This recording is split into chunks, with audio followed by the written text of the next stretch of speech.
આ શ્રી હરિની સામે જુઓ. સત્યના ભોગે મહાત્માને કશું જોતું નથી. હે વિષ્ણુ ભગવાન, હું તમને વંદન કરું છું.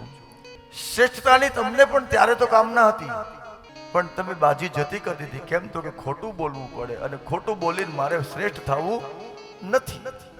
તમે છોડી દીધું. તમે પ્રતિષ્ઠાને પામશો.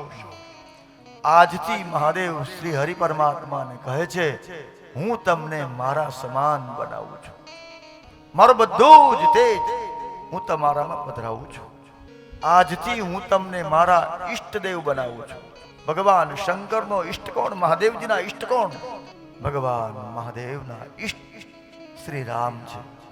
અને જ્યારે જ્યારે પણ ભગવાન શિવ સમાધિમાં બેસતા ત્યારે રામ રામ, જ્યારે પણ મહાદેવને મોકો મળ્યો ત્યારે રામ રામ રામ. આજથી હું તમને મારા ઈષ્ટ બનાવું છું. હું તમારું ભજન કરીશ. આજથી તમને હું માન્ય અને પૂજ્ય બનાવું છું. તમારી પૂજા વૈદિક ગણાશે. હે વિષ્ણુ ભગવાન, તમે વિવિધ અવતારો ગ્રહણ કરો, સંસારને રંજીત કરો, સુખ આપો અને મુક્તિના દ્વાર ખોલો. આવું ભગવાન મહાદેવે કીધું છે.